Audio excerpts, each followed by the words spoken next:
9-year-old Ezra Martinez thought selling lemonade would help his struggling family pay the bills.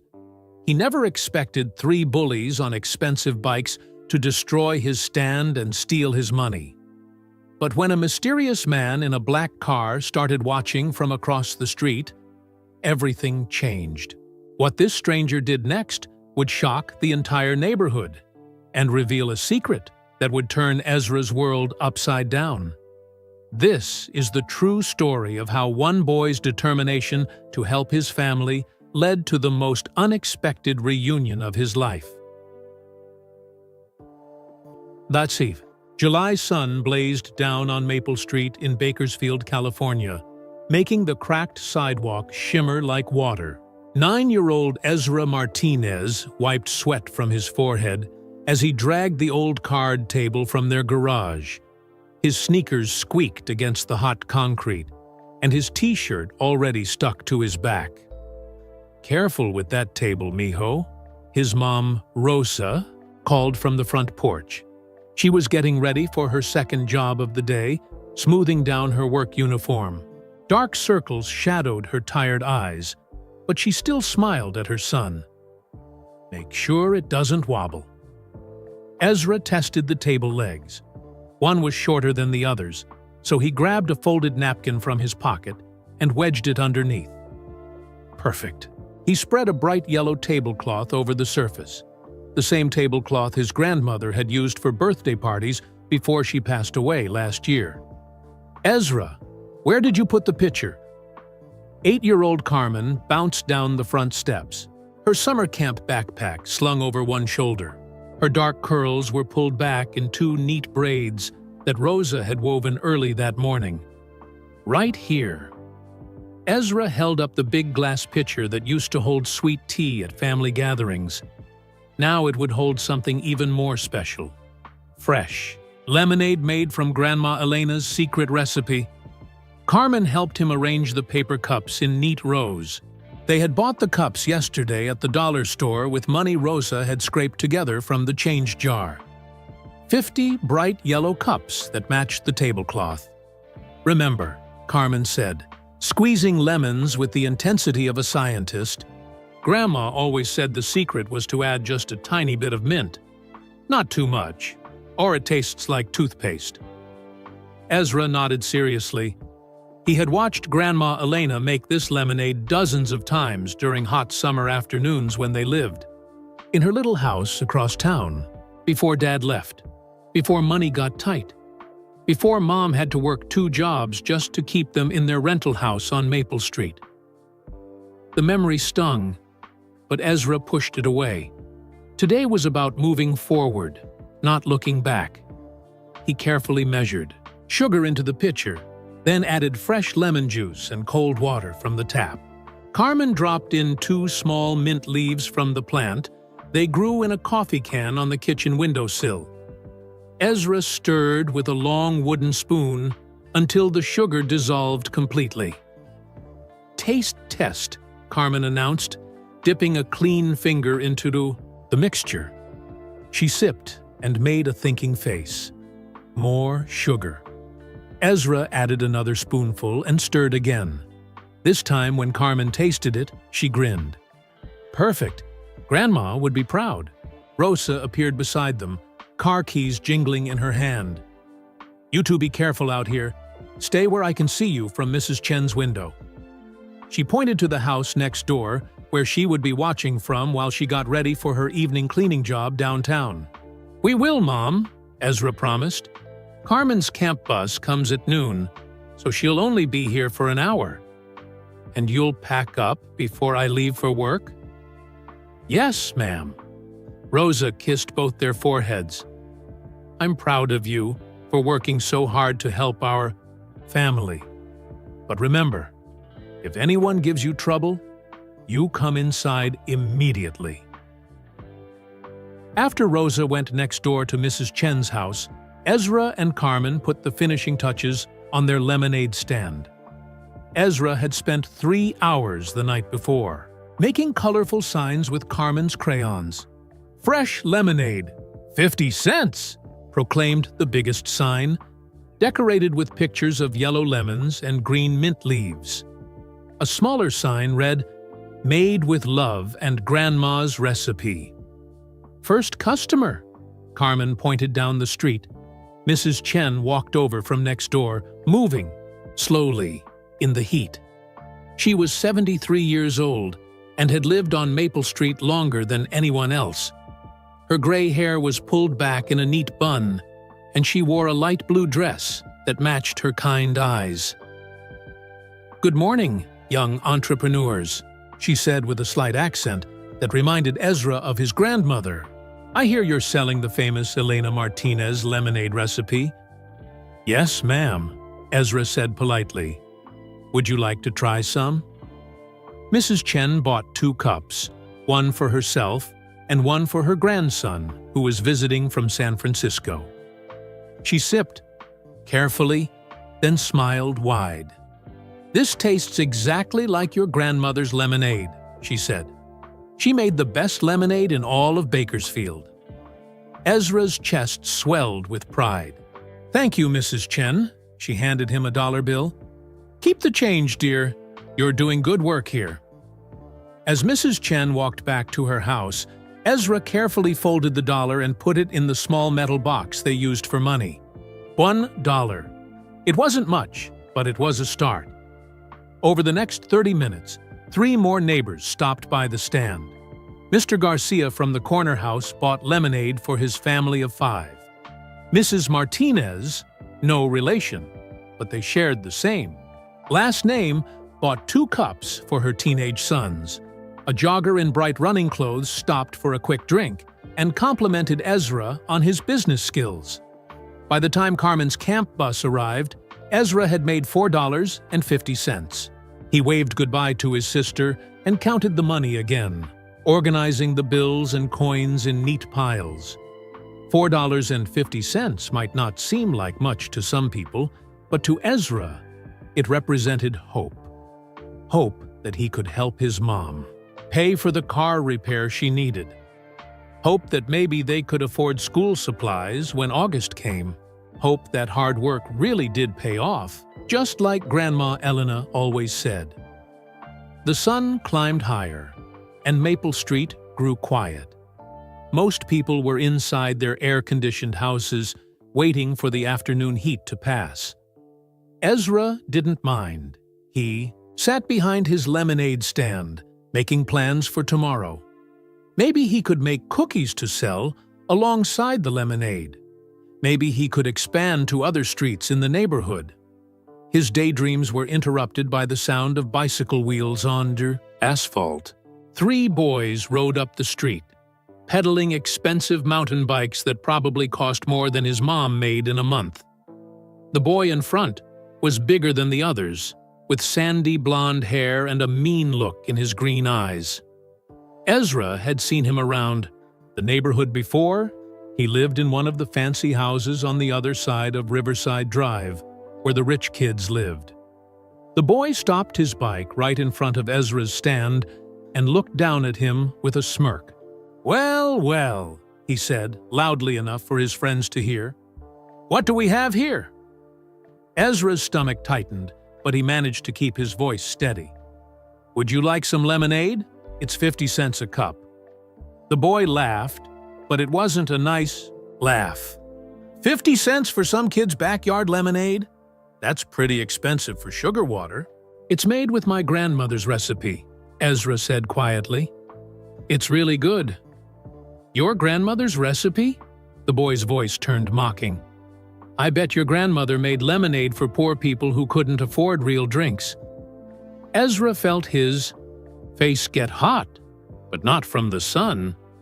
"My grandmother made the best lemonade in Bakersfield." "Sure she did." The boy reached out and flicked one of Ezra's carefully made signs. It fluttered to the ground. "This whole setup looks pretty pathetic. Don't you have anything better to do than sit out here begging for money?" "I'm not begging," Ezra said, his voice stronger now. "I'm working." The boy's friends snickered.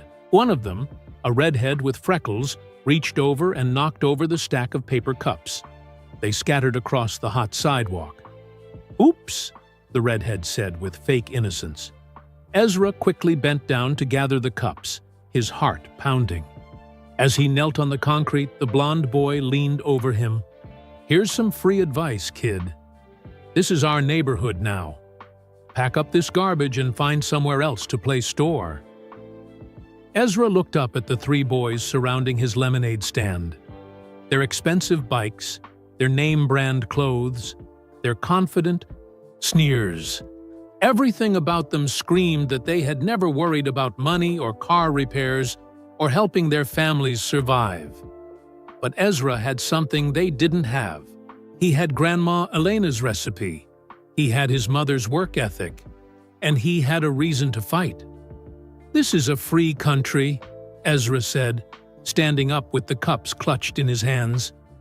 "I can sell lemonade here." The blond boy's eyes narrowed. "We'll see about that." He grabbed the pitcher of lemonade and dumped it onto the sidewalk. The sweet, minty liquid splashed everywhere, soaking into the cracks in the concrete and running toward the street. Ezra watched his hard work flow away and felt tears sting his eyes. But he didn't cry. Not in front of these bullies. The three boys rode away laughing, leaving Ezra alone with his overturned cups and empty pitcher. He sat down heavily on the curb and looked at his ruined lemonade stand. In the distance, a car engine started. Ezra glanced up and noticed a black sedan with tinted windows parked across the street. He had never seen it before, and he couldn't see who was inside. The car sat there for a long moment, as if the driver was watching him. Then, slowly, it drove away. Ezra gathered his supplies and trudged back toward the house, his dreams of helping his family seeming as scattered as the paper cups on the sidewalk. But as he reached the front porch, he heard the black car's engine again. It had returned and was parked in the same spot, the mysterious driver hidden behind dark glass. Someone was watching him. But who? And why? Ezra stood on his front porch, staring at the black car across the street. The windows were so dark, he couldn't see inside, but he felt like someone was looking right back at him. His skin prickled with goosebumps despite the hot July sun. The car's engine hummed quietly for another minute. Then it drove away slowly down Maple Street. Ezra watched until it disappeared around the corner near the old fire station. "Mijo, what happened?" Rosa appeared at the front door, still wearing her cleaning uniform. She had come home between jobs to check on him. Her eyes moved from Ezra's sad face to the wet sidewalk where his lemonade had been dumped. "Some boys came by," Ezra said quietly. "They didn't like my lemonade stand." Rosa's face grew angry. She walked to the sidewalk and saw the scattered paper cups and sticky puddle of lemonade. "They did this to you?" Ezra nodded. "There were 3 of them. They had really nice bikes and expensive clothes. The biggest one said this was their neighborhood now." Rosa knelt down and pulled Ezra into a hug. Her uniform smelled like the lemon cleaner she used at the office buildings downtown. "I'm sorry this happened, baby. Some people are just mean." "Why would they care about my lemonade stand? I wasn't hurting anyone." "Sometimes bullies pick on people who are trying to do good things," Rosa said softly. "They see someone working hard, and it makes them feel bad about themselves.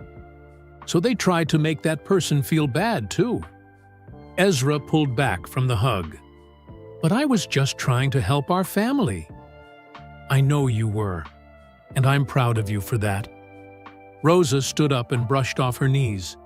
"But maybe you should take a break from the lemonade stand. Find something else to do this summer." "No," Ezra said louder than he meant to. "I don't want to quit. Grandma Elena never quit when things got hard." Rosa smiled sadly. "Your grandmother was very brave, but she didn't have to deal with bullies when she was 9 years old. Mom, you always tell me not to give up. You work 2 jobs even when you're Tired. You never quit. Rosa looked at her son for a long moment. In his dark brown eyes, she saw the same determination that had gotten their family through the hardest times. The same stubborn strength that had helped her survive when Ezra's father left. "You're right," she said finally. "We don't give up. In this family." She reached into her purse and pulled out a crumpled $5 bill. "Go buy more lemons, but promise me you'll be careful." Ezra's face lit up. "Really? You want me to try again?" "Really? But if those boys come back, you pack up everything and come inside. Promise?" "I promise." After Rosa left for her evening job, Ezra walked 2 blocks to Miller's Market. The small store sat on the corner of Maple Street and Pine Avenue between a laundromat and a tire repair shop. A bell jingled when Ezra pushed open the glass door. The air conditioning felt wonderful after the hot sidewalk. Ezra breathed in the familiar smells of fresh bread and floor wax. Mr. Miller stood behind the counter, reading a newspaper. He was 70 years old with white hair and kind blue eyes behind wire-rimmed glasses. "Well, hello there, Ezra, Mr. Miller said, folding his newspaper. "How's your lemonade business going?" "Not so good today," Ezra admitted. He selected a bag of lemons from the produce section and carried it to the counter. "Some boys didn't like my stand."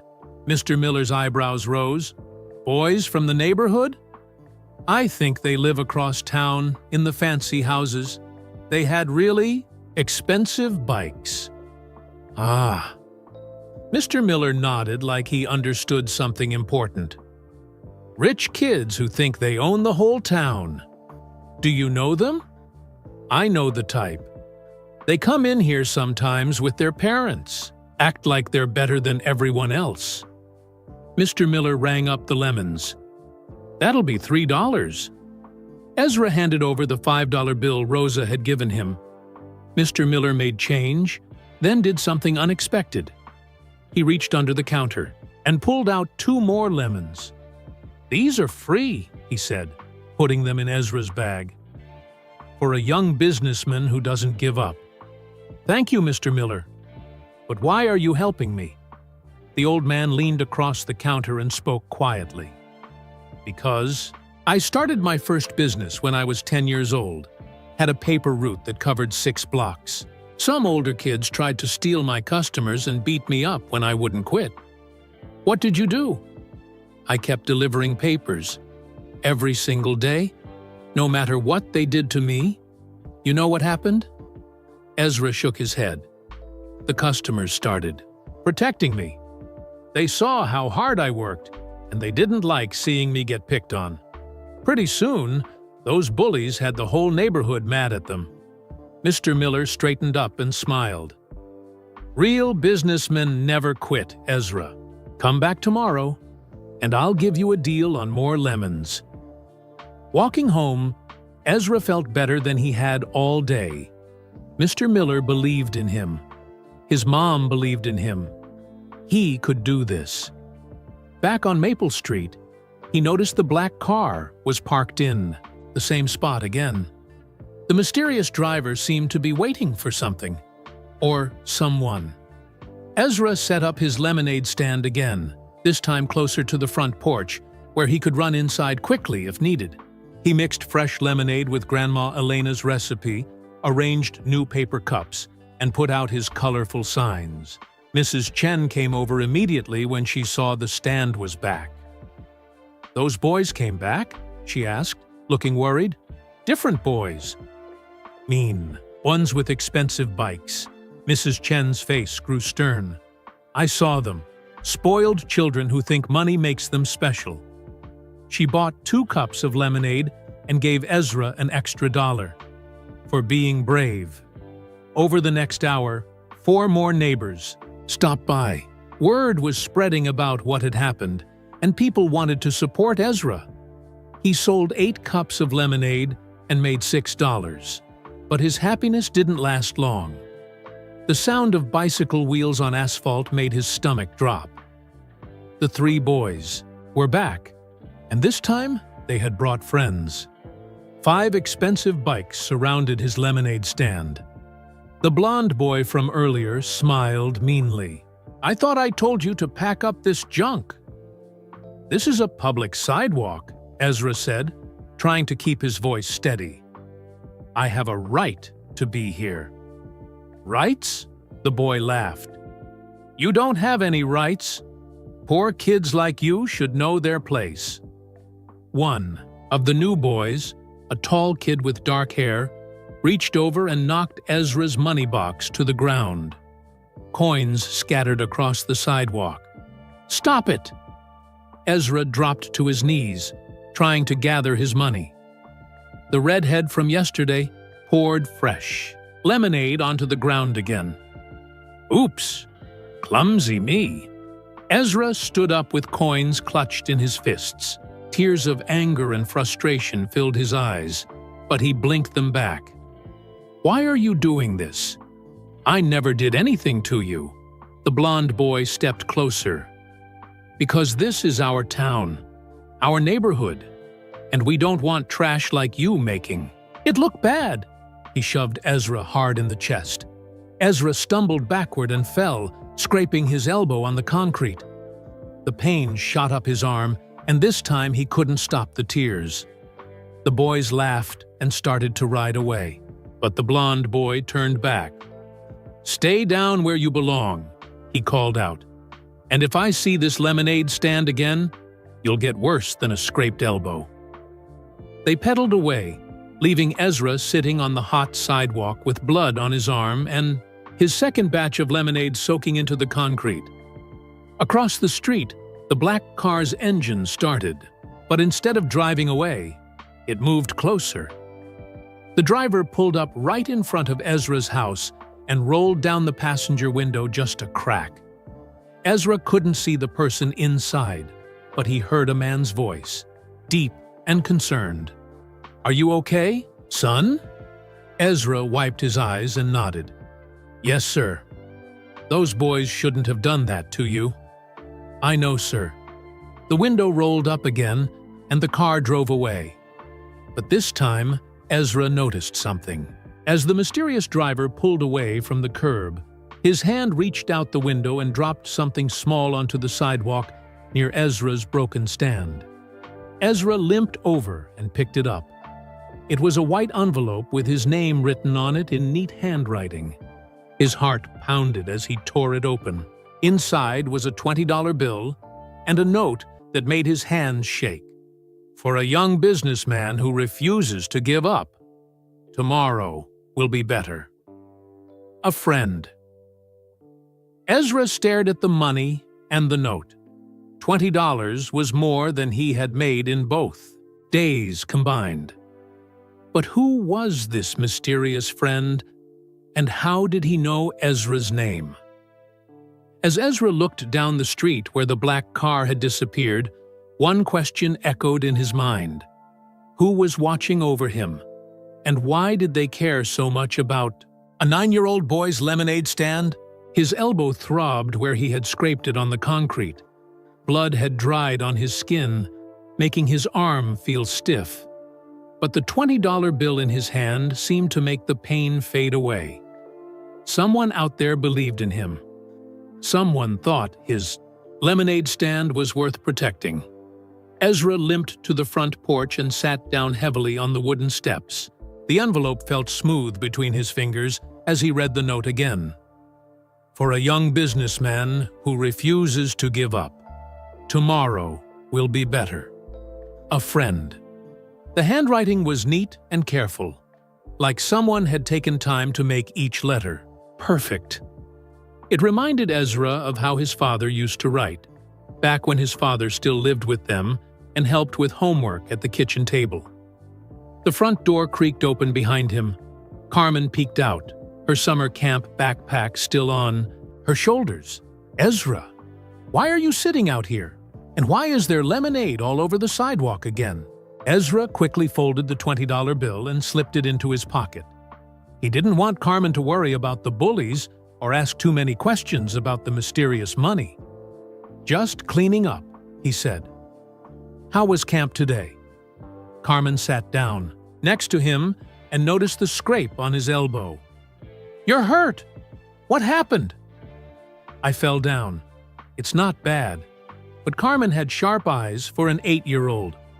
She looked at the scattered cups, the overturned table, and the sticky puddle of lemonade, drying in the heat. "Those mean boys came back, didn't they?" Ezra nodded. There was no point in lying to his sister. She would figure it out anyway. "How many this time?" "5. Carmen's face scrunched up with anger. "5 against 1? That's not fair." "Life isn't always fair, Carmen. Mom says we just have to keep trying anyway." Carmen helped Ezra clean up the mess and carry their supplies back to the garage. They worked in silence, both thinking about what to do next. That evening, Rosa came home from her cleaning job looking exhausted.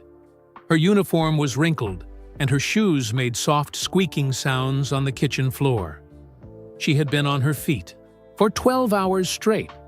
"How did today go, mijos?" she asked, sitting down at the kitchen table. Ezra and Carmen exchanged looks. Finally, Ezra pulled out the $20 bill and placed it on the table. Rosa's eyes widened. "Ezra, where did this come from?" "Someone left it for me." "With a note?" Ezra showed her the envelope. Rosa read the note twice, then looked at the money again. "Who would give you this much money?" "I don't know." "There was a man in a black car. He was watching my lemonade stand, but I couldn't see his face. After the boys knocked me down, he drove by and dropped this envelope. A strange man gave you money?" Rosa's voice got sharp with worry. "Ezra, you should have told me immediately. You never take money from strangers." "But Mom, he was trying to help. And he didn't ask me to do anything weird. He just wanted to support my business." Rosa stood up and walked to the window, looking out at the street. "I don't like this. Strange men don't give children money for no reason." "Maybe he just felt sorry for me," Ezra said. "Mrs. Chen gave me extra money too." "That's different. Mrs. Chen is our neighbor. We know her." Rosa came back to the table and sat down. "Promise me something, Ezra. If you see this man again, you come inside immediately and call me." "I promise. But can I keep the money?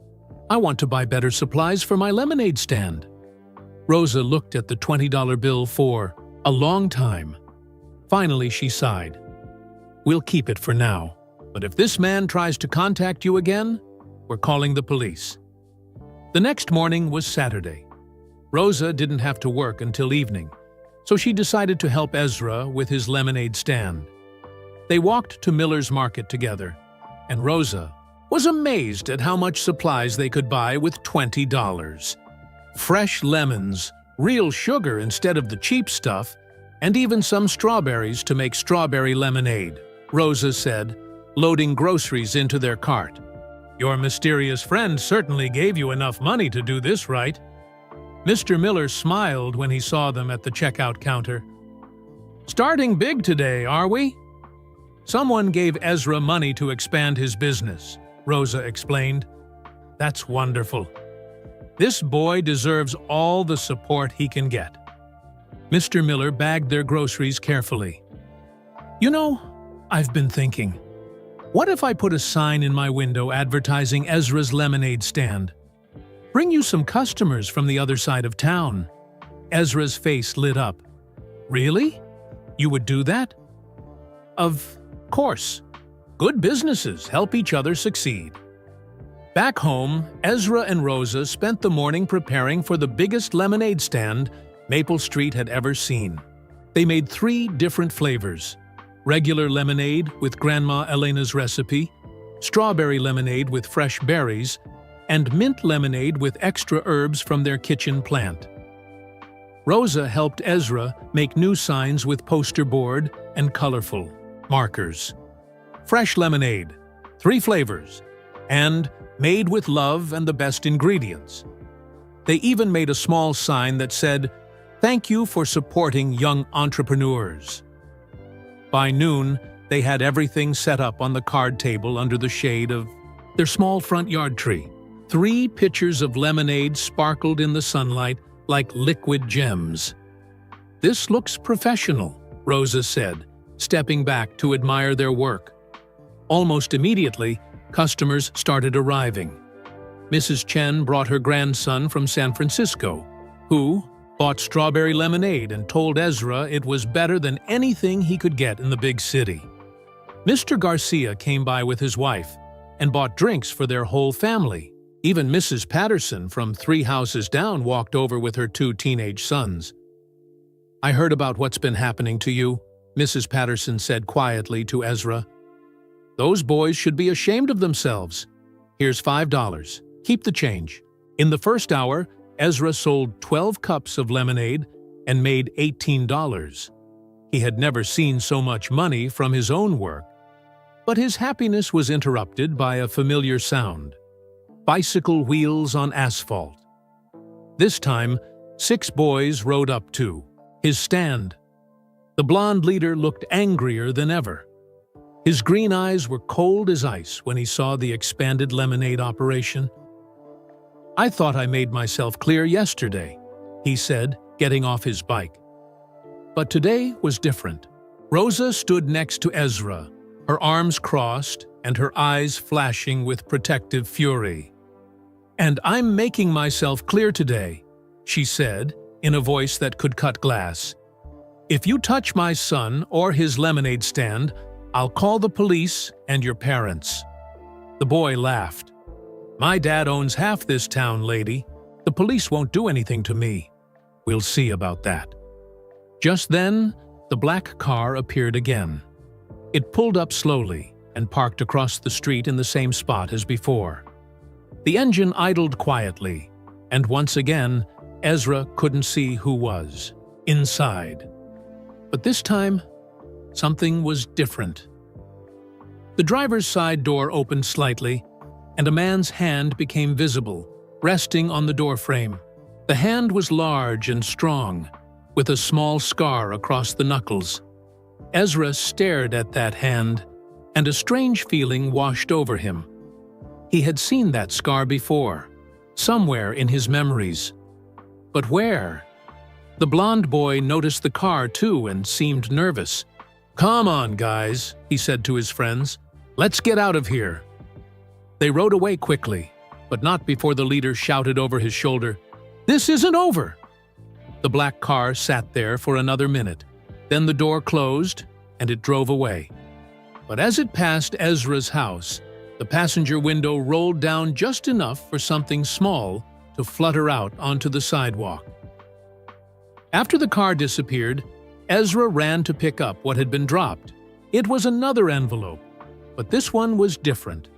Instead of money, it contained a business card with only a phone number printed on it.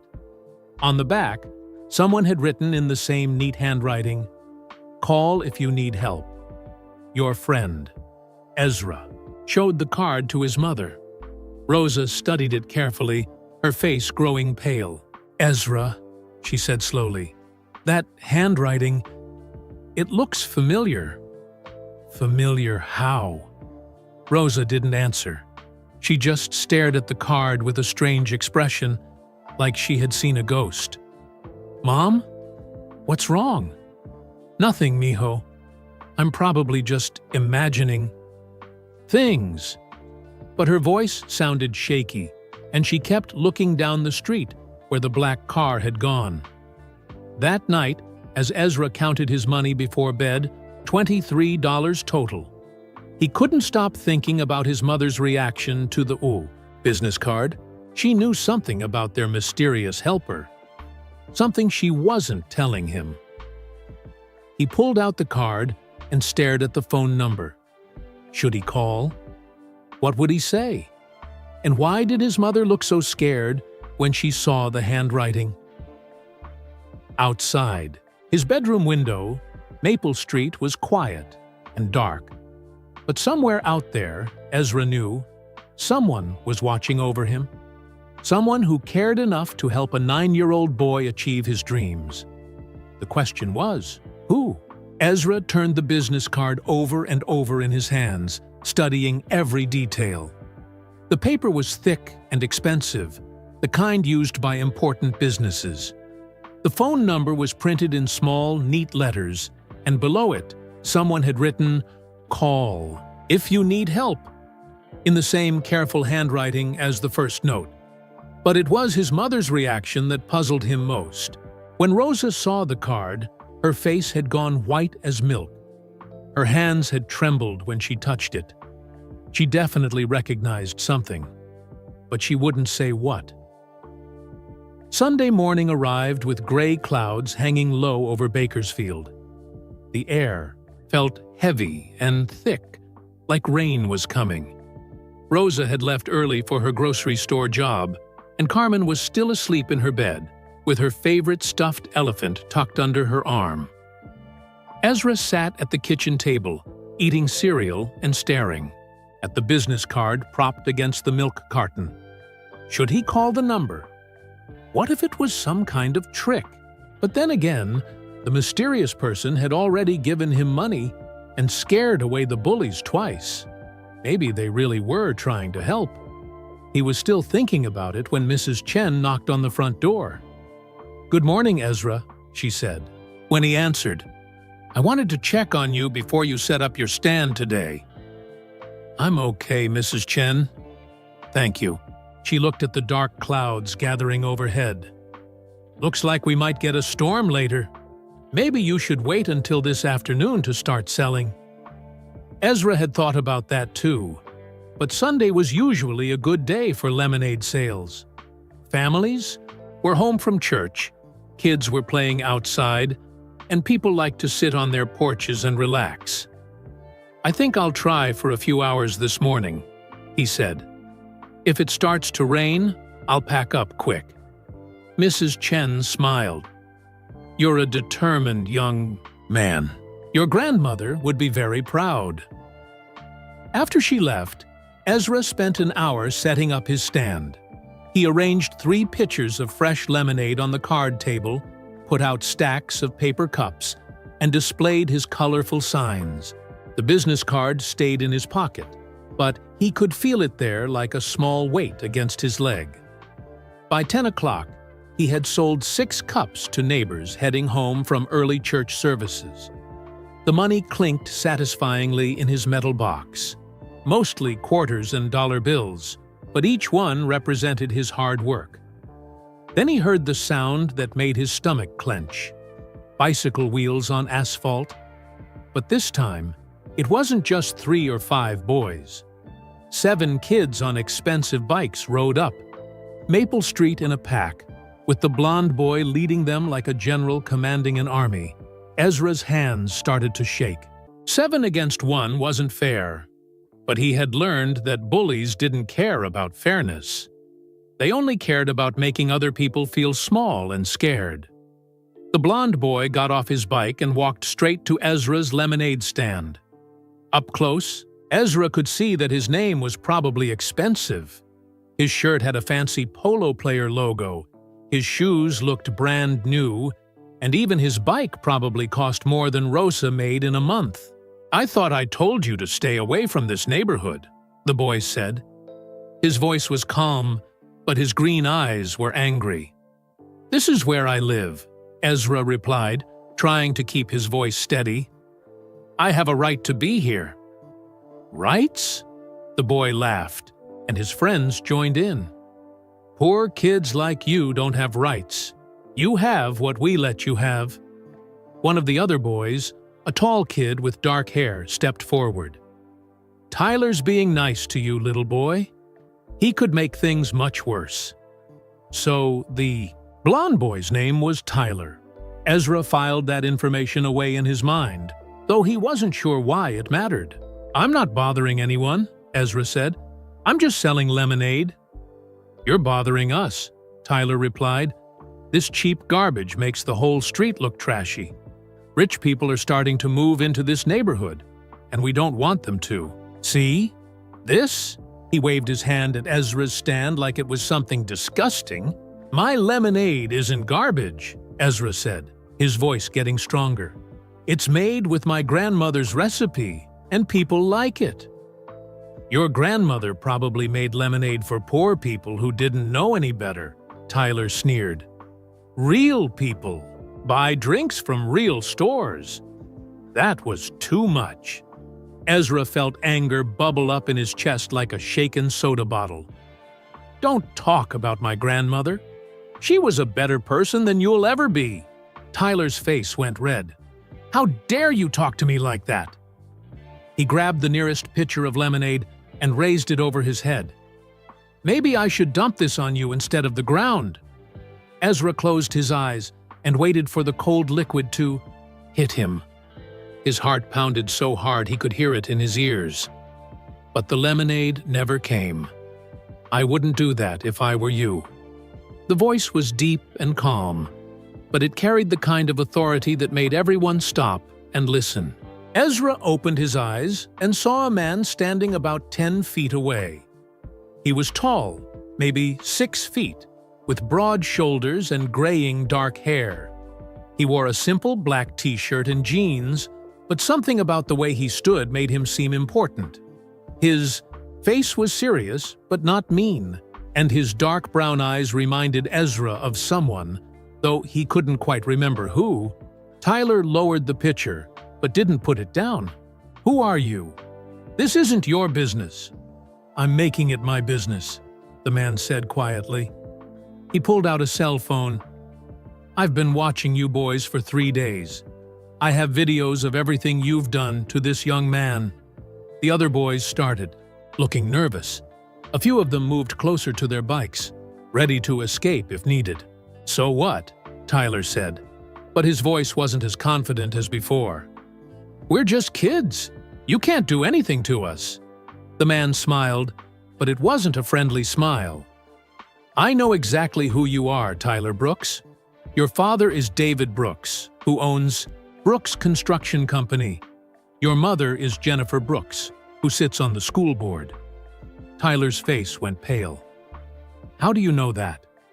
"I also know Jake Morrison," the man continued, pointing to the red-headed boy. "Your mother is the principal at Bakersfield Elementary School, and Marcus Chen, your father, owns Chen's restaurant on Ming Avenue." Each boy the man named took a step backward. How could this stranger know so much about them? "Here's what's going to happen," the man said, his voice still calm but somehow scary. "You're going to put that pitcher down. You're going to apologize to Ezra for everything you've done, and you're going to pay him back every penny you've stolen from him." "You can't make us do anything," Tyler said, but his hands were shaking. "Now," the man held up his phone. "I can send these videos to your parents, your schools, and the police. Theft and assault are crimes, even when children do them." Tyler looked at his friends, but they were all backing away from him. Nobody wanted to be part of this anymore. I don't have any money with me," Tyler stammered. "Then you'll bring it tomorrow. All of you will bring money to pay for the damage you've caused and the lemonade you've stolen." The man stepped closer to Tyler, and suddenly Tyler looked very small despite being one of the biggest kids in the group. "And if you ever bother this boy again," the man said quietly, "I'll make sure everyone in town knows what kind of bullies you really are." Tyler dropped the pitcher. It hit the sidewalk and shattered, sending glass and lemonade everywhere. But nobody moved to clean it up. "I'm sorry," Tyler mumbled, not looking at Ezra. "Louder," the man said. "I'm sorry, Ezra." Tyler's voice cracked, like he might start crying. "I was wrong to pick on you." The other boys started getting on their bikes.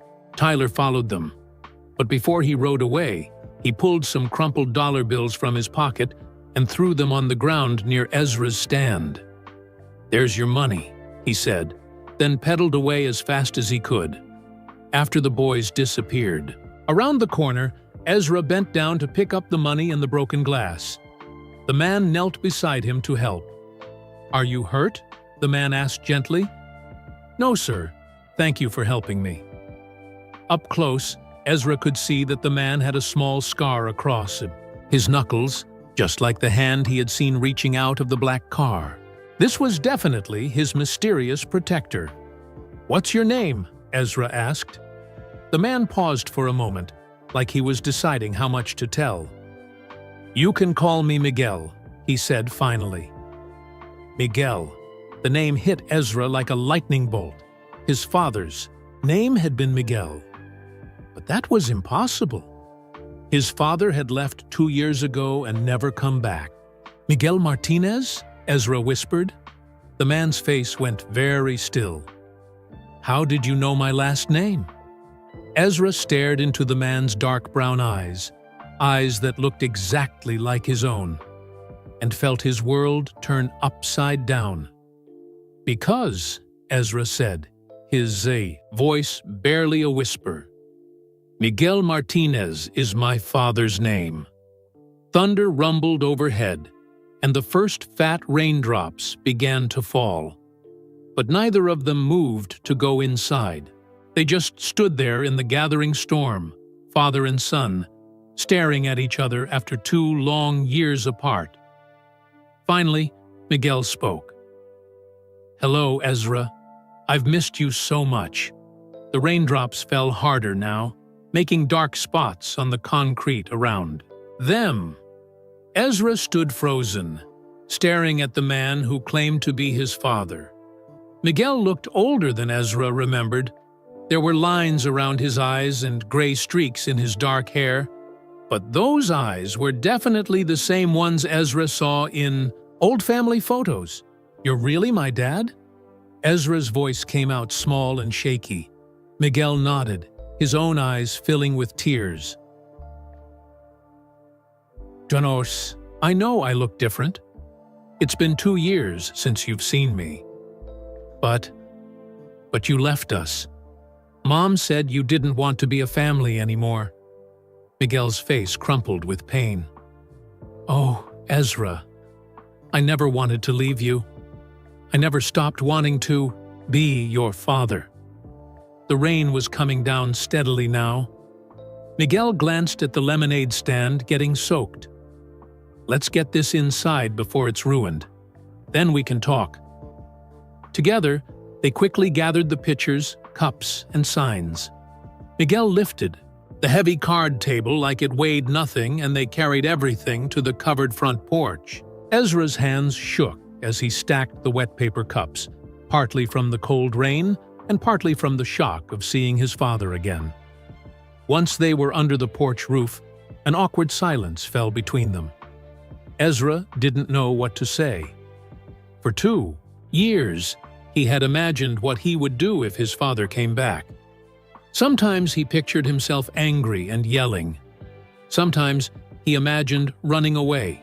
But now that it was really happening, he just felt confused and scared. "Why didn't you come back sooner?" Ezra finally asked. Miguel sat down heavily on the porch steps and put his head in his hands. "Because I thought your mother didn't want me anymore. I thought you and Carmen were better off without me. Mom always said you chose the army over us." "I never chose the army over you," Miguel said firmly. "Everything I did in the army was for you and Carmen and your mother. Every day I was away.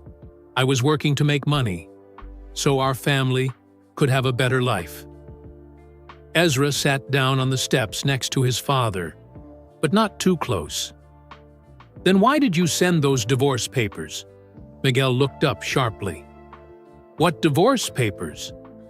"The ones that came in the mail. Mom cried for 3 days after she got them. She said you wanted to end our family." Miguel's face went dark with anger, but not at Ezra. "I never sent any divorce papers. Someone else must have done that." "Who would do something like that?" Before Miguel could answer, the front door opened. Rosa stood there in her work uniform, having come home early because of the storm. When she saw Miguel sitting on her porch steps, she dropped her purse and car keys. They scattered across the wooden floor with loud crashes. "Miguel?" she whispered. "Is that really you?" Miguel stood up slowly. "Hello, Rosa." For a moment, nobody moved. Rosa stared at her ex-husband like she was seeing a ghost. Miguel stared back with a mixture of love and sadness on his face. Ezra looked back and forth between his parents, trying to understand all the emotions swirling around him. "What are you doing here?" Rosa's voice was barely a whisper. "I came to see my children. And to talk to you." "Talk to me?" Rosa's shock was turning into anger. "You disappeared for 2 years. You sent me divorce papers and never called or wrote or anything." "I never sent you divorce papers," Miguel said quietly. "I would never do that." Rosa marched into the house and came back with the manila envelope Ezra had seen before. She threw it at Miguel's feet. "Then explain these." Miguel picked up the envelope and examined it carefully. He read the return address, and his face turned red with fury. "This came from my brother Marcus," he said through gritted teeth. "Your brother? Why would Marcus send me divorce papers?" Miguel sat back down heavily. "Because he never liked you. He thought I was too young to get married and have kids. He said it would hurt my military career." Rosa's anger faltered. "But why would he forge your signature?" "Because while I was deployed overseas, he was handling all my mail and legal affairs. He had power of attorney to sign documents for me." Miguel's hands clenched into fists. "I trusted him to take care of things at home. I never thought he would betray me like this." Ezra looked at his mother. Tears were streaming down her face. "You really didn't know about the divorce papers? I swear to you, I had no idea. When I got back to California 3 months ago, I found out we were divorced. I thought you had moved on with your life." "Moved on?" Rosa laughed, but it wasn't a happy sound. "I work 2 jobs just to keep us in this tiny house. I cry myself to sleep most nights missing you. How could you think I moved on?" Miguel stood up and took a step toward her. "Rosa, I am so sorry. If I had known what Marcus did—" "You've been back for 3 months?" Rosa's voice rose. "3 months? And you never tried to contact us?" Miguel looked ashamed. "I was scared. I thought you hated me for being gone so long. I thought the kids would be angry with me. So you decided to spy on us instead?" Rosa gestured toward the street where the black car had been parked. "You've been watching our house like some kind of stalker." "I wasn't stalking. I was trying to get up the courage to talk to you. Then I heard Mrs. Chen at the grocery store, talking about Ezra's lemonade stand." "You know Mrs. Chen?" Miguel looked embarrassed. "I've been shopping there sometimes, hoping to see you at work. Mrs. Chen recognized me from our old neighborhood. She told me how hard Ezra was working to help the family." Rosa sank down onto the porch railing. "So you started watching him sell lemonade?" "I was so proud of him," Miguel said, his voice breaking. "My son was working so hard just like I taught him. And when those bullies showed up," his hands clenched again. "I couldn't just sit there and let them hurt my boy." Ezra had been listening to his parents talk, but now he had to ask the question that had been burning in his mind. "Dad, if you've been back for 3 months, where have you been living?" Miguel looked even more ashamed. "In a cheap motel on the other side of town. I've been saving money, trying to figure out how to fix things with your mother." "A motel?" Rosa's voice got soft. "Miguel, you could have come home. We never stopped loving you. Even after I was gone for so long? Even after I let Marcus destroy our family?" Rosa walked over to Miguel and put her hand on his cheek. You didn't destroy our family. Your brother did, and we can rebuild what was broken." Miguel covered her, hand with his own. "Do you really mean that?" Before Rosa could answer, the front door burst open and Carmen ran out, still in her pajamas. "Daddy!" she screamed, launching herself into Miguel's arms. "Daddy! You came back!" Miguel caught her and spun her around, both of them crying and laughing at the same time. "My little princess, you've grown so big." "I missed you every single day," Carmen sobbed into his shoulder. "I saved all my drawings to show you. I want to see every single one," Miguel said, holding her tight. Ezra watched his family embrace and felt a warm feeling spread through his chest. For the first time in 2 years, they were all together again. But there was still one thing that bothered him. "Dad," he said quietly, "why didn't you just tell me who you were when you helped with the bullies?" Miguel set Carmen down and knelt in front of Ezra. "Because I was afraid you wouldn't want to see me. I was afraid you would tell me to go away and never come back." Ezra thought about this for a moment. "I might have been angry at first, but I always wanted you to come home. I should have trusted you," Miguel said. "I should have trusted all of you." Rosa wiped her eyes and looked at her family, her children, and the man she had never stopped loving. "So what happens now?" Miguel looked up at her hopefully. "Now we figure out how to be a family again, if you'll have me back." "Of course we want you back," Carmen said. "Right, Ezra?" Ezra nodded. "But things have to be different this time. No more secrets. No more disappearing. No more secrets," Miguel promised. "And I'm never leaving you again." As the rain continued to fall on Maple Street, the Martinez family sat together on their front porch for the first time in 2 years. There would be a lot to work out, a lot of healing to do. But for now, they were together again. And that was enough. But their peaceful moment didn't last long. A shiny black SUV pulled up in front of their house with a loud rumble. The engine was so big, it sounded like a monster truck. Through the rain-streaked windshield, Ezra could see 2 figures sitting inside. "Who is that?" Rosa asked, standing up from the porch steps. Miguel moved protectively in front of his family. His military training made him alert to danger, and something about this expensive vehicle felt wrong on their quiet street. The driver's door opened, and a large man in a dark suit stepped out. He was tall and thick, with gray hair slicked back and angry eyes. Despite the rain, he walked slowly toward their porch, like he owned the whole neighborhood. Behind him came a smaller figure that made Ezra's stomach drop. Tyler Brooks followed his father, looking scared and wet in the rain. "Are you Miguel Martinez?" the big man demanded, stopping at the bottom of their porch steps. Miguel stepped forward, putting himself between the stranger and his family. "I am. Who's asking?" "David Brooks. I own Brooks Construction Company." The man's voice was loud and commanding, like he was used to people jumping when he spoke. "I believe you threatened my son today." Miguel's jaw tightened. "Your son was bullying my boy." "I stopped him." "Bullying?" David Brooks laughed, but it wasn't a nice sound.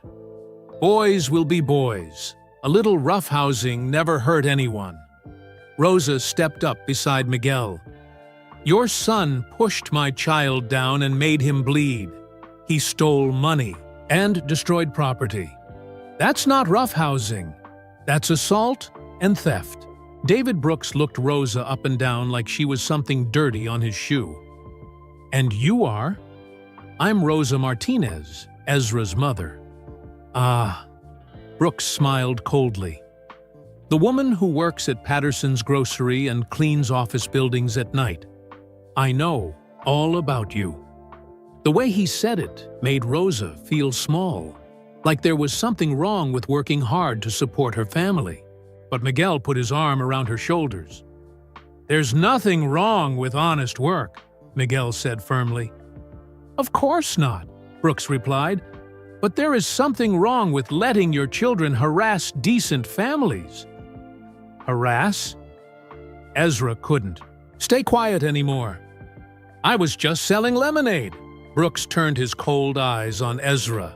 "Your little lemonade stand is bringing down property values in this neighborhood. Do you know how much these houses are worth now?" "I don't care how much they're worth," Ezra said, his voice shaking but determined. "I live here too." "For now," Brooks said quietly. The threat hung in the air like a dark cloud. Miguel took a step forward. "What's that supposed to mean?" Brooks pulled out his phone and showed them a video.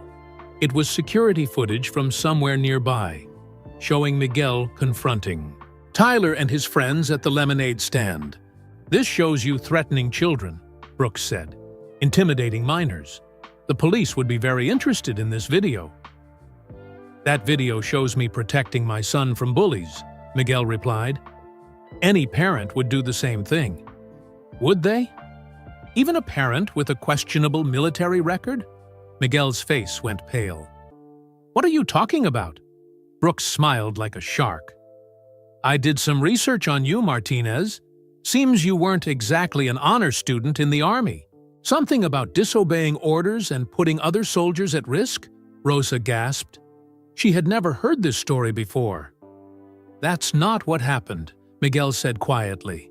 "Isn't it? The records show you were given a general discharge for refusing to follow direct orders during a combat mission. Not exactly honorable behavior." Tyler stood behind his father, looking miserable in the rain. He opened his mouth like he wanted to say something, but his father shot him a sharp look that made him close it again. "Here's what's going to happen," Brooks continued. "Your son is going to stop this lemonade nonsense. You're going to apologize to my boy for threatening him, and your family is going to stay away from the decent part of this neighborhood." "And if we don't?" Rosa asked. Brooks's smile got wider and meaner. "Well, it would be a shame if you lost your job at Patterson's grocery. Jim Patterson owes my company $50,000 for construction work on his store. One word from me about your son's disruptive behavior, and he might decide he doesn't need your services anymore." Rosa's face went white. That job was their main source of income. "You can't do that," she whispered. "Can't I? I also know about your night cleaning job. Funny thing, my company owns 3 of the office buildings you clean. I could easily recommend that they find a new cleaning service, one with more reliable employees." Miguel's hands clenched into fists. "You're threatening my wife's livelihood because your son is a bully?" "I'm protecting my family's reputation," Brooks said. "Tyler is a good boy who got carried away playing with some rough neighborhood kids. But this ends now." He looked directly at Ezra. "No more lemonade stand. No more bothering my son. And no more making this neighborhood look trashy with your little poverty circus." The words hit Ezra like a punch to the stomach. Poverty circus. Like his hard work and Grandma Elena's recipe were something to be ashamed of. "There's nothing trashy about my lemonade stand," Ezra said, tears mixing with raindrops on his cheeks. "I'm helping my family." "Your family needs to learn its place," Brooks replied. "Some people are meant to lead, and some people are meant to follow. Some people build businesses, and some people clean up after them." He turned back to Miguel. "You have until tomorrow morning to make your decision. Shut down the lemonade stand and keep your family in line, or face the consequences." Brooks started walking back to his SUV, then stopped and turned around. "Oh, and Martinez, I did some more digging into your background. Interesting things happen when word gets around about disgraced soldiers living in family neighborhoods.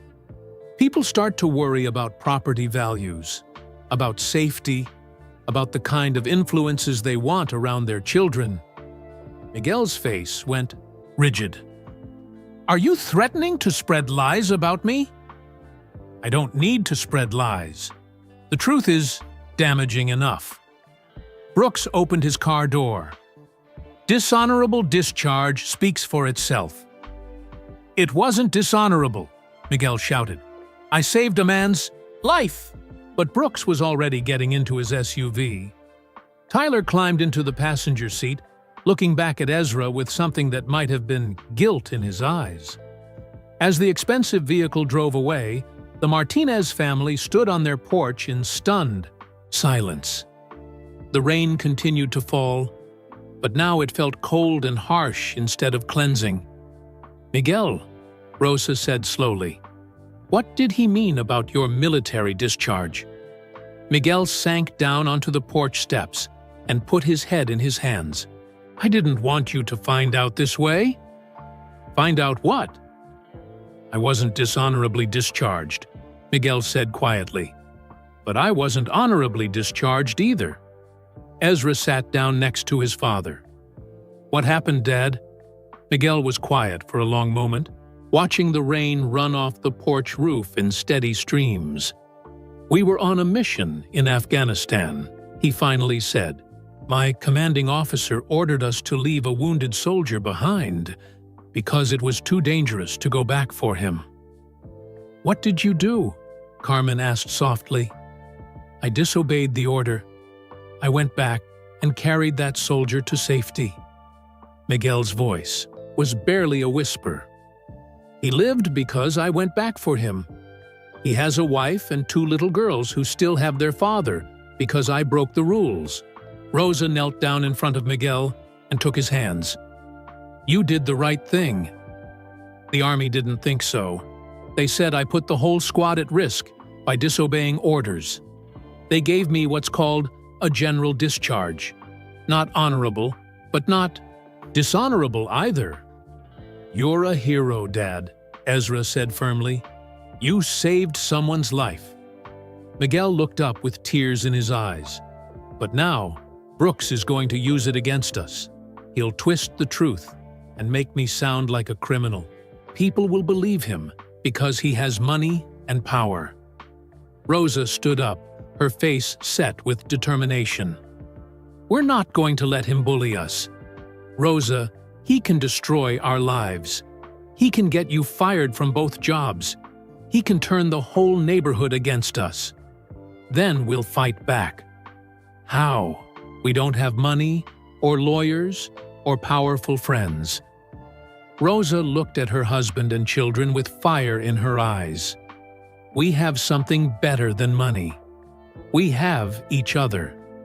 And we have the truth. The truth doesn't always win against money," Miguel said sadly.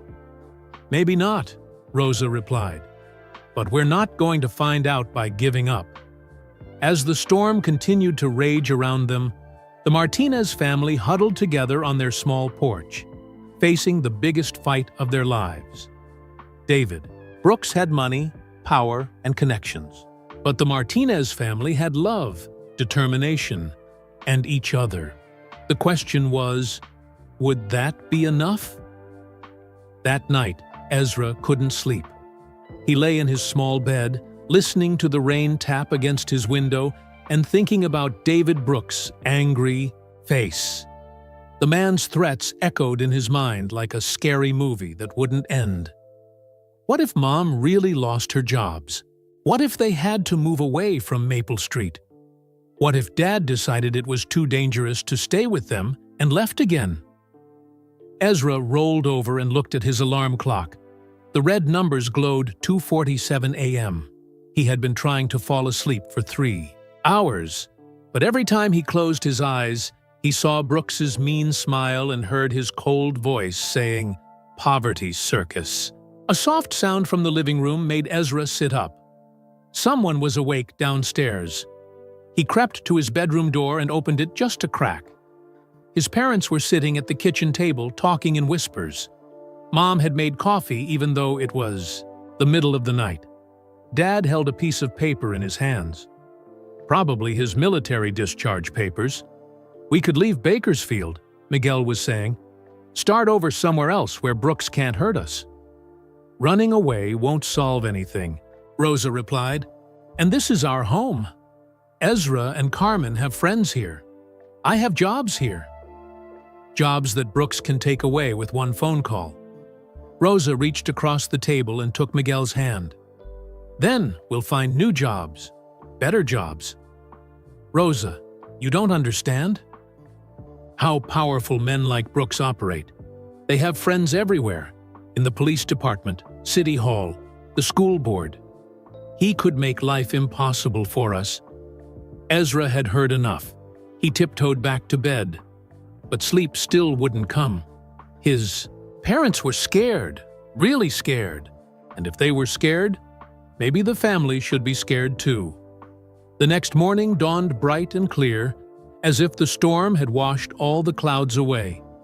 But the sunshine couldn't wash away the worry on everyone's faces at breakfast.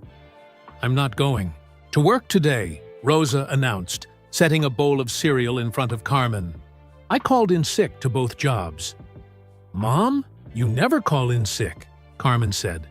"Today is different. We need to figure out what to do about Mr. Brooks." Miguel looked up from his coffee.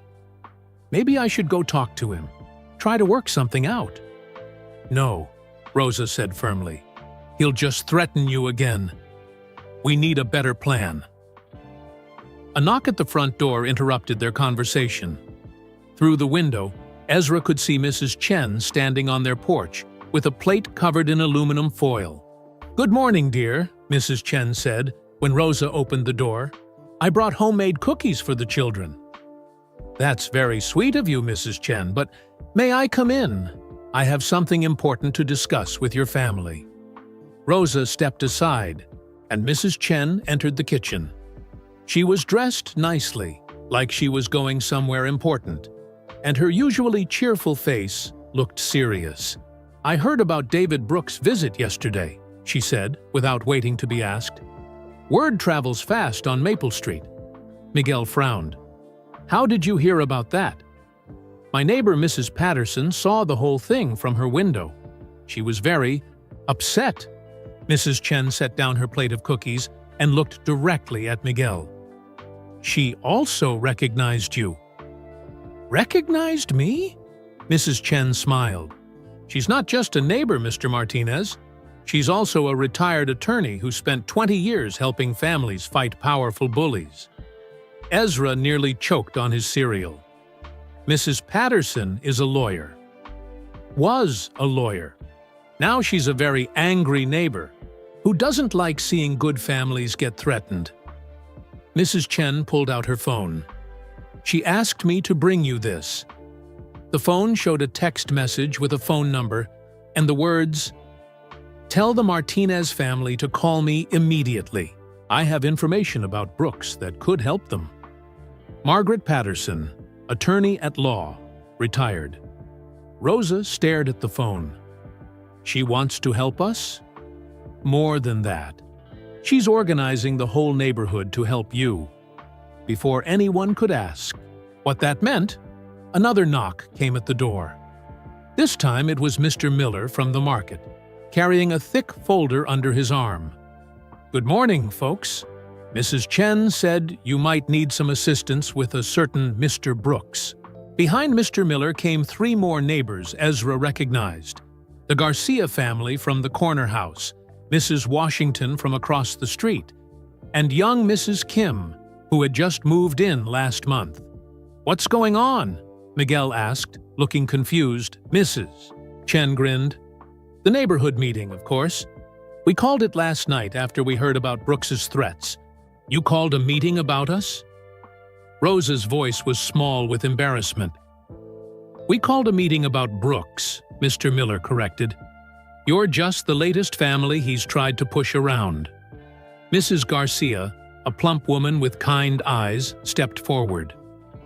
"My husband does construction work.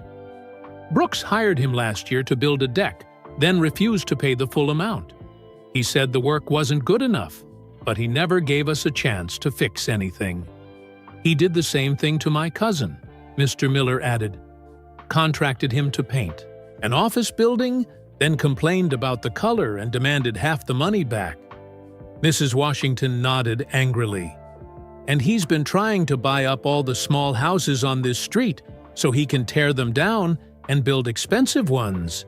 He offers way less than they're worth, then spreads rumors about crime and poverty to scare people into selling. Ezra looked around at all these adults who had come to help his family. But why do you care about our lemonade stand? Mrs. Kim, who was young and had a baby on her hip, spoke up. Because your lemonade stand represents everything good about this neighborhood. Hard work, family values, helping each other. Brooks wants to destroy all of that. Mrs. Chen opened her purse and pulled out a manila folder. Which is why we spent all night researching David Brooks and his business practices. Miguel took the EBUST folder and opened it. Inside were dozens of printed pages, news articles, court documents, and business records. What is all this? Evidence, Mrs. Patterson's voice came from the doorway. She entered the house with a briefcase in one hand and a determined look on her face. Evidence that David Brooks isn't as powerful as he pretends to be. Mrs. Patterson was a tall, thin woman in her 60s, with gray hair pulled back in a neat bun. She wore a business suit that made her look like she was still practicing law. Mrs. Patterson, Rosa said, Mrs. Chen told us you used to be an attorney.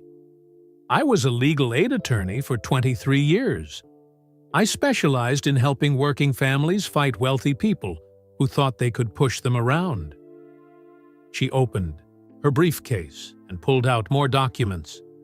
Men exactly like David Brooks. She spread papers across the kitchen table. Brooks Construction has been sued 17 times in the past 5 years. 9 times for not paying workers. 4 times for shoddy construction that had to be redone. 3 times for discriminatory hiring practices.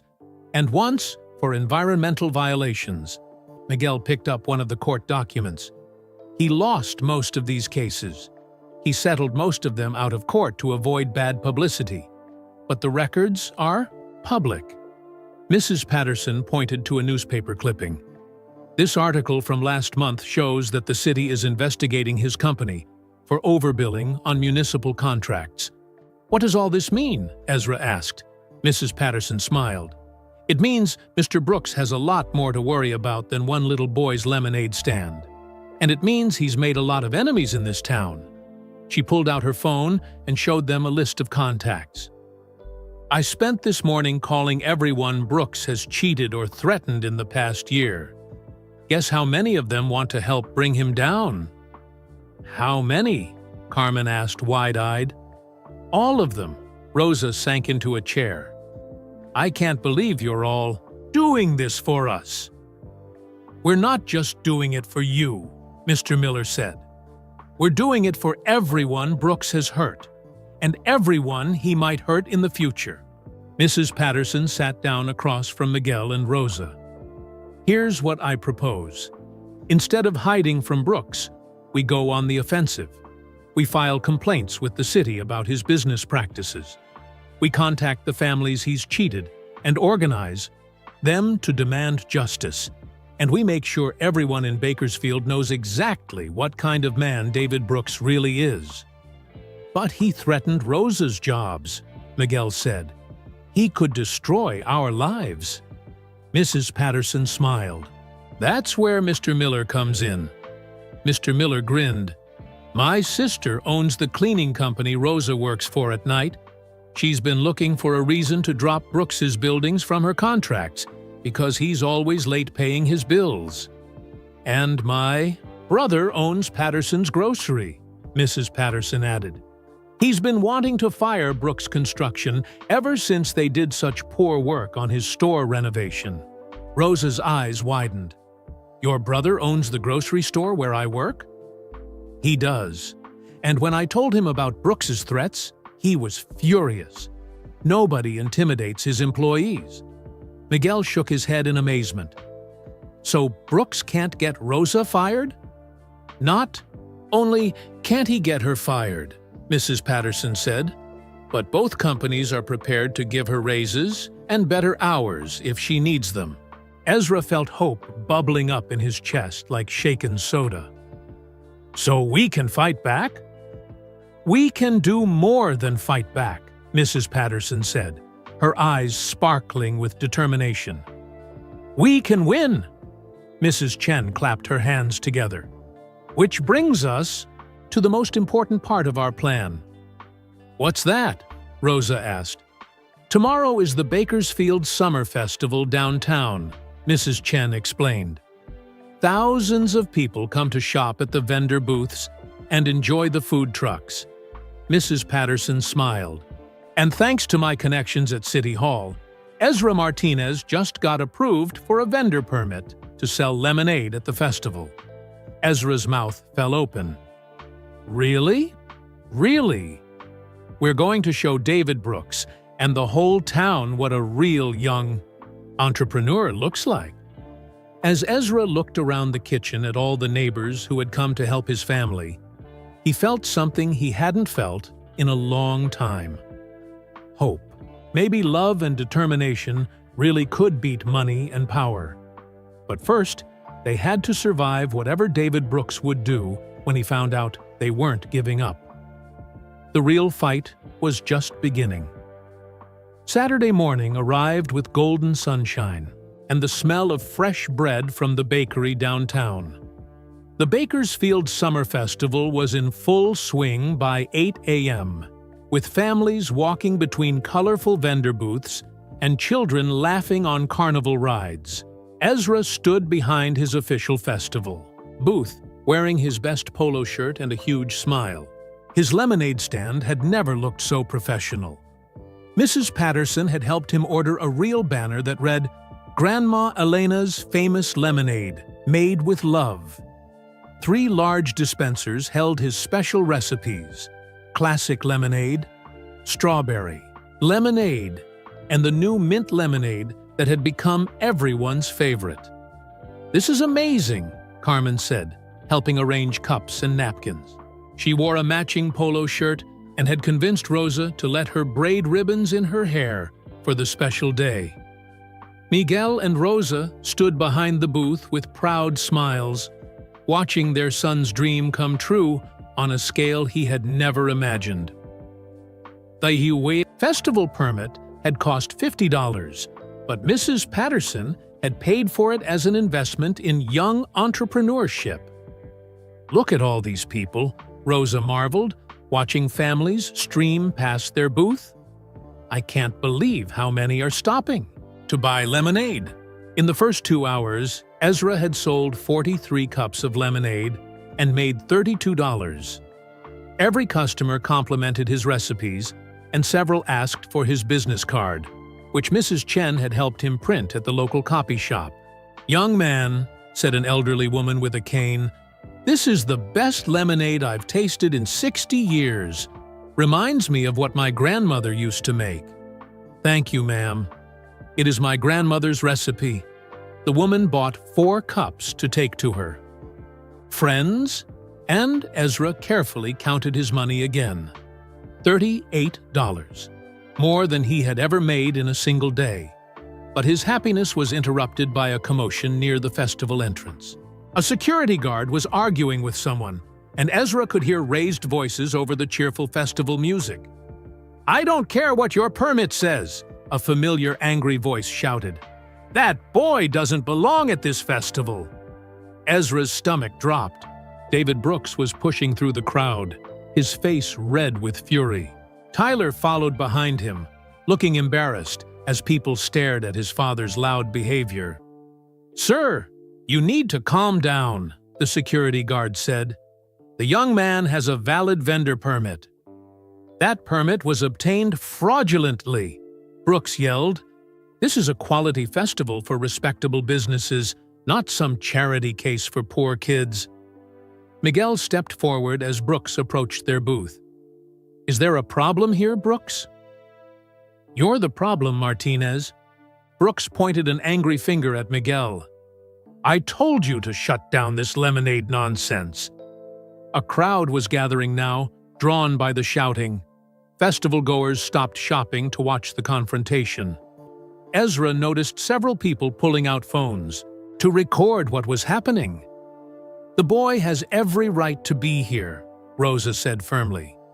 "He has a permit, and he's running a legitimate business." Brooks laughed harshly. "Legitimate? This is a joke. A 9-year-old selling sugar water from a card table." "It's not a card table anymore," Ezra said quietly, but his voice carried across the crowd. "It's a real booth at a real festival. And my lemonade isn't sugar water. It's made from my grandmother's special recipe." "Your grandmother probably never had a real business license in her life," Brooks sneered. The crowd murmured angrily at his rudeness. Someone called out, "Leave the kid alone!" But Brooks ignored them. "Here's what's going to happen," Brooks announced loudly. "I'm calling the police to shut down this illegal operation, and then I'm calling the health department to inspect these unsanitary conditions." Mrs. Patterson appeared beside their booth, carrying her briefcase and wearing a confident smile. "Actually, Mr. Brooks, the health department already inspected this booth yesterday." Passed with flying colors. Brooks whirled around to face her. "Who are you?" "Margaret Patterson, attorney. And I have some interesting documents you might want to see." She opened her briefcase and pulled out a thick stack of papers. Court records showing 17 lawsuits against Brooks Construction. Complaints filed with the city about fraudulent billing practices. And testimonies from 12 families you've cheated or threatened in the past 2 years. Brooks's face went pale. "Those documents are private. Actually, they're public record. And as of this morning, copies have been delivered to the Bakersfield Gazette, the City Council, and the Better Business Bureau." The crowd pressed closer, sensing that something important was happening. Ezra noticed several reporters with cameras pushing through the people gathered around their booth. "You can't do this to me," Brooks sputtered. "I have powerful friends." "Had powerful friends," Mrs. Patterson corrected. "Funny how quickly those friendships disappear when people find out about your business practices." She pulled out her phone and showed Brooks a news article. This morning's headline, "Local construction company under investigation for fraud." Makes for interesting reading. Brooks grabbed for the phone, but Mrs. Patterson pulled it back smoothly. "Mr. Brooks," she continued in a voice that carried across the festival grounds, "you have 2 choices. You can leave this family alone and let this young entrepreneur run his business in peace. Or you can continue this public tantrum while everyone records it on their phones." She gestured to the crowd. At least 20 people were holding up phones, filming every word of the confrontation. "Your choice. But I should mention, threatening children at a public festival tends to go viral on social media pretty quickly." Brooks looked around at all the cameras and angry faces surrounding him. For the first time since Ezra had known him, the powerful businessman looked scared and small. "This isn't over," he said quietly. "Actually, it is," said a new voice from the crowd. A tall woman in a police uniform pushed through the people gathered around the booth. Her badge read, "Sergeant Martinez." No relation to Ezra's family, but the name coincidence made him smile. "Mr. Brooks," the police officer said calmly, "I've received several complaints about you disturbing the peace and harassing vendors. You need to leave the festival grounds immediately." "You can't throw me out. I'm David Brooks." "I can and I will. You're causing a public disturbance." Tyler stepped forward, his face red with embarrassment. "Dad, please, let's just go home." For the first time in the whole confrontation, Brooks looked at his son. Tyler's eyes were filled with shame and sadness. Everyone is staring at us, Tyler whispered. Everyone thinks we're the bad guys. Brooks looked around at the crowd of festival-goers, all watching him with disapproval and disgust. Phone cameras captured his angry face and threatening words. In a few hours, everyone in Bakersfield would see exactly what kind of man David Brooks really was. "Fine," Brooks said through gritted teeth. "We're leaving."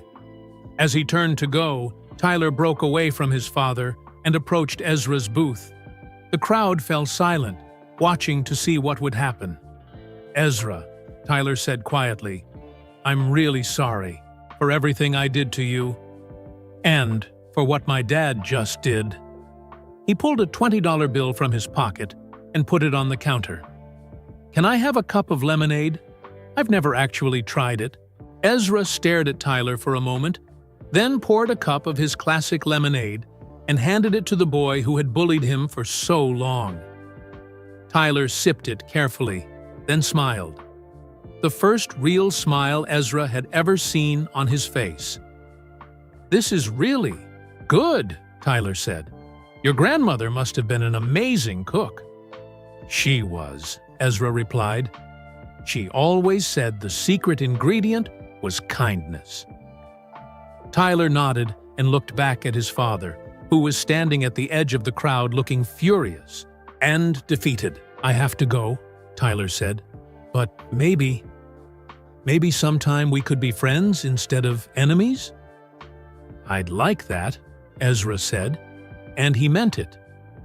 As Tyler walked away with his father, the crowd began to cheer.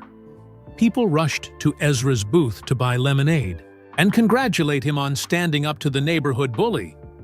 "That was incredible," said a woman with a notebook. "I'm from the Bakersfield Gazette. Can I interview you about your business?" More reporters appeared, asking questions about Ezra's lemonade recipes and his plans for the future. Customers lined up 6 deep to buy his drinks. By the end of the day, he had sold over 200 cups and made more money than he had ever imagined possible. But the best part wasn't the money or the attention. The best part was standing behind his booth with his whole family together, watching the sunset over the festival grounds and knowing they had won not through anger or revenge, but through hard work, determination, and the support of their community. Miguel put his arm around Rosa, and she leaned against his shoulder. Carmen counted the day's earnings while Ezra packed up his supplies. "So, what happens now?" Rosa asked. Miguel smiled at his son, who was carefully folding his banner for next weekend's farmer's market. "Now we watch our boy build the business empire he's always dreamed of." As they walked through the festival grounds toward their car, Ezra looked back at the booth where his lemonade stand had triumphed over threats and bullying. Tomorrow would bring new challenges and new opportunities. But tonight, surrounded by his family and supported by his community, Ezra Martinez knew that dreams really could come true. Sometimes the most powerful thing in the world wasn't money or threats or expensive lawyers. Sometimes it was just a 9-year-old boy with his grandmother's lemonade recipe and the courage to never give up. We'd love to know where you're listening from. Drop a comment below and tell us your city and country. If this story touched your heart, please hit that like button and subscribe to our channel for many more inspiring and interesting videos just like this one. And don't forget to share this video with your friends and family, because stories about kindness, determination, and never giving up are meant to be shared. Together, we can spread awareness about the power of community support and the importance of standing up to bullies. Thank you for listening, and we'll see you in the next story.